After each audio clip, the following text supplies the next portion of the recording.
Hello there folks, I'm Davey and today we're going to be looking at Godzilla Destroy All Monsters Melee for the Nintendo Gamecube, which will cost 4 blocks of memory on your memory card. So this is one I had when I was about 9 years old and I thought it was cool as hell, and it still kind of is. It's a little bit jank overall, but I think it's actually really charming still, and compared to some of the other games I've picked up, especially for the Gamecube and replayed, it's a lot of which I've been quite disappointed in, or I've only played it for like 10-15 minutes before the novelty's kind of worn off, but I've been playing this all weekend and actually having such a blast with it, so I thought it was worth going a little bit in depth with today. You'll see from the pricing sticker here that this cost $1.99 a very long time ago. This is actually from GameStation, which if you're in the UK you might remember. This went for $1.99 back then because I guess they were just trying to get rid of all of their GameCube stock, which ages this probably late 2000s, I guess. But this costs about £15-20 now, I usually see it for. So I guess we'll figure out, was it worth that price? Let's have a little look. So the game is a 3D fighter. And I'm not somebody that usually enjoys that kind of thing. I wasn't like a Dragon Ball Budokai kind of guy, but this I am so obsessed with right now. The game does such a good job of just making you feel absolutely massive with all of these buildings around that you can pick up and throw at each other. And when you do throw each other around, like the buildings are crumbling around you, and it's so good. Like it really immerses me into just this feeling of being absolutely huge. One of the most impressive things I find about it is how good the sound design in this is. It's so like meaty with like all the explosions and the buildings crumbling and like when you're hitting each other. A lot of the sound I guess is ripped straight from the movies, but they just have such iconic noises to them, like Godzilla's kind of charge up before he uses atomic breath, King Ghidorah's like electric breath, and Gearus's roar.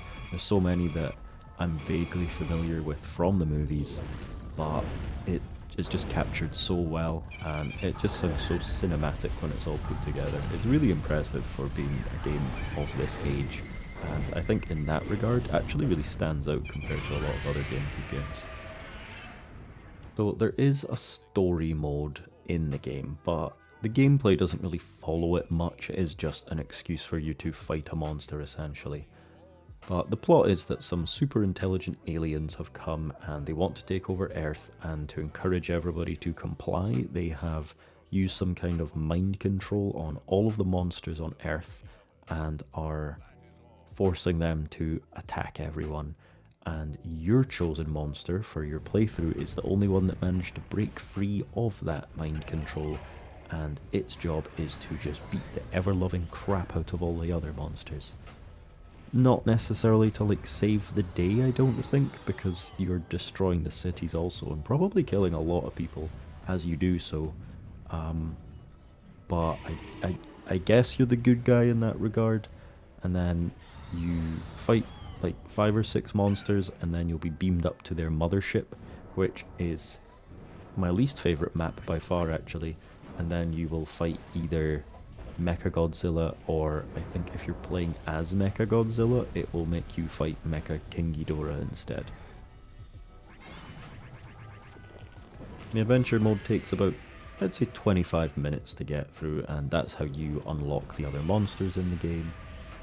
Or if like me, you're lazy and you just put the cheat codes in, because this game is ripe with cheat codes. It kind of feels like it was designed for cheat codes though. Like, I don't actually have the manual for my copy, unfortunately, but I wouldn't be surprised if a lot of these cheat codes were in there. Some of them I wouldn't even say are cheats per se, but just more modifiers for the game. Things like changing damage, silly things like making one of the monsters tiny, or getting rid of the military, which honestly I usually do if I'm having a casual playthrough on this, because the military freeze tanks, I hate them so much. Like, they just rip the fun out of the game for me so much. You also get some filters. There's like an infrared kind of looking one, and I put on the black and white one just for a bit of fun, and I was actually really impressed at how good this looks. I had it on for a couple of games, and yeah, it's kind of a fun way to play. It makes it feel really feels like an old-fashioned movie. I quite like that. I was impressed. So in terms of the monsters available, I have some favourites. King Ghidorah is one of my favourites because I thought it was the coolest thing in the world when I was a kid, because three-headed dragons are indisputably cool. When I was playing Tears of the Kingdom for the first time and came across my first Gleeok, I was so excited. I just love a big three-headed dragon. It is a basic thing in my brain. I don't know what it is, but I love them. Gigan, I think he's really interesting because he's like really out of place. The AI can make him teleport, and I haven't figured out how to do that. I don't think there's really much of an advantage to doing it, but they always do it, and I've tried loads and I can't figure it out. But he's really cool because he's got like a circular saw on his stomach and scythes for hands, which is badass. Megalon, I think, is a great intro character. You start the game with him and he can like dig underground, which is kind of cheating a little bit because you do just kind of hide, but then he can jump up and like grab your opponent, which is kind of cool. On the other side of the list, I don't love Anguirus. I don't think he plays very well. I tried to play through the adventure mode with him earlier, and it didn't go fantastically well. His kind of beam attack is just a roar, and it doesn't really have much range, and it's just kind of meh. I'm not big on him. He's kind of cool because if you use your block, he turns round, and if an opponent like punches you or something, it hurts them, and they do like a funny animation because they just hurt their hand, and I quite like that. But that's about all he's got going for him. I don't love Orga. Orga's the last character you unlock. I don't know why.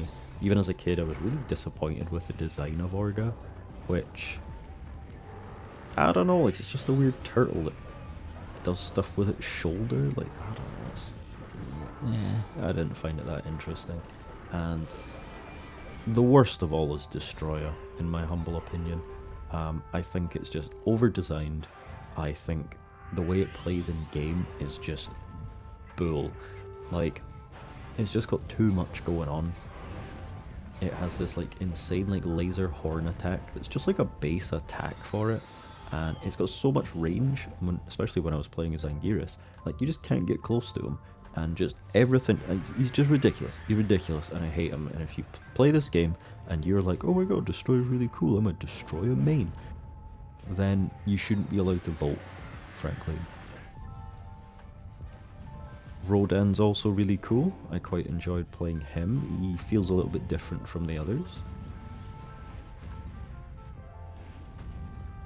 Mechagodzilla's kind of fun. I love his little finger rocket attack that he has just because the animation is really cute. And I really like both him and Megalon. I think it's the same sample they use actually, but when they're doing their like introductory little intimidation intro, they do like this big clang of the metal parts on their hands, and it just looks badass. Godzilla plays fantastically, as you would probably imagine. Just a good all-rounder. His beam attack's probably the best part of him. And this was my first introduction to anything Godzilla media related. And what kind of got me into them. I think it's a really cool franchise, and this was a really fun way to get into it, because I was maybe a little bit too young for the more recent movies at that point, and I probably would have found them scary because I was a little soft boy. But this was a great way to like really get to know some of the characters, and when I got round to watching King of the Monsters, I think I went to see that in the cinema actually. When I went to see King of the Monsters, I was like, oh my god, it's the guys from Destroy All Monsters Melee. I know those guys. I thought that was really cool. There was a lot of little cameos which were for the fans of the old movies, but for me it was exclusively for Destroy All Monsters. You'll find some power-ups around the map as you play through. health is pretty basic. The AI are incredibly dishonourable and will home in on health the second it appears on the map, even if you can't see it on the camera. There's a similar one that's just for your energy that totally refills your energy meter, which is kind of useful sometimes. You can pick up a Mothra airstrike where Mothra flies around just attacking the opponent. It is a kind of unintrusive beam that's kind of loud and annoying, but it doesn't like knock you back or change your gameplay, it just drains a little bit of your health, which I think is fine. And then there's also a rage mode pickup, which gives you one special attack that you get to use, and most of the animations for them are terrible, but they can be kind of useful. Like, most of them just do some big burst or zap or something that will just blow your enemy away and give you a little bit of space, which is quite good.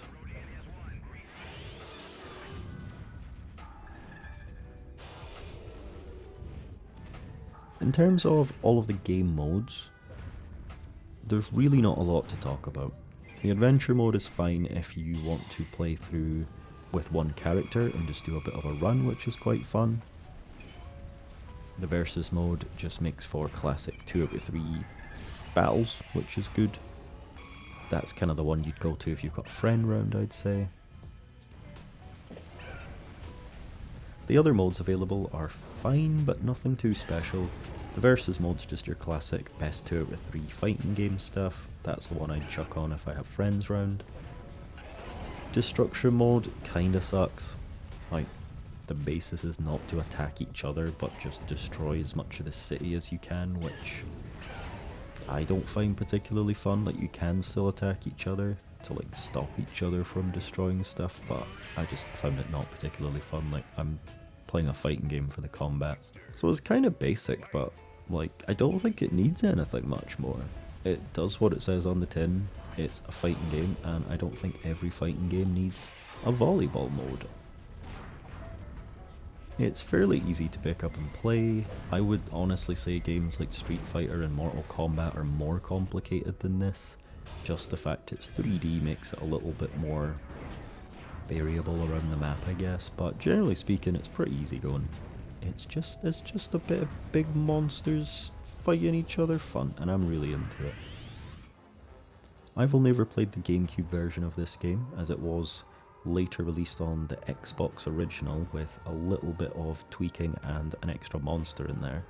And it also got 2 sequels, one on the PS2 and one on the Wii.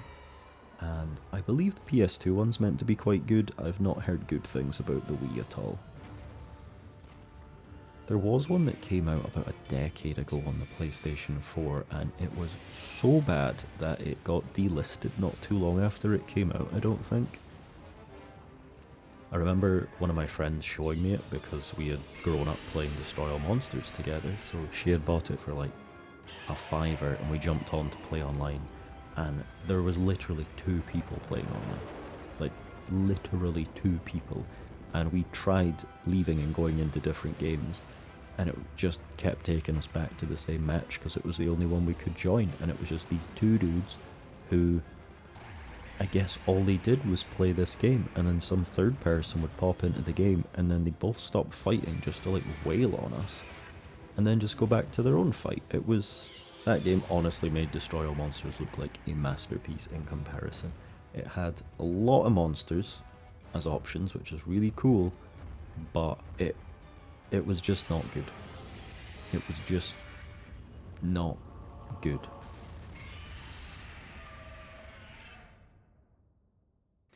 So that was Godzilla.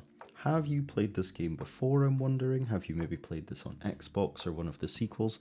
I would genuinely love to know, because I do not know enough people that have played these games, and I genuinely had so much fun replaying this to get footage for this. It's been really nostalgic, but also just discovering a lot of new stuff about it, and I really, really sucked at it when I was younger because I did not understand some of the complexities of the control. I was a real A button masher, but yeah, it's actually a little bit behind it, but it's easy enough to pick up, and I wouldn't call myself a master at it by any means, but I'm half decent, and I'm pretty chuffed in saying that.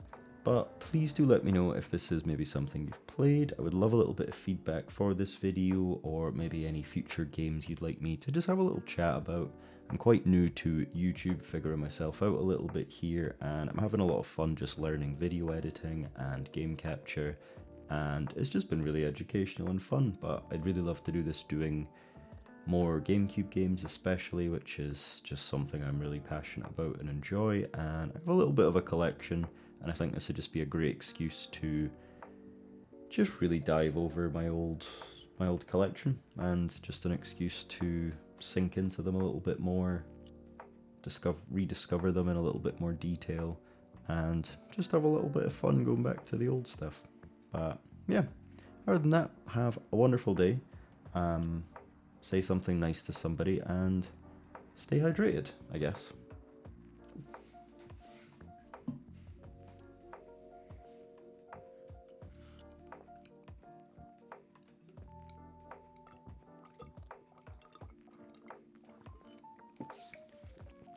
Water. I'll see you in the next one.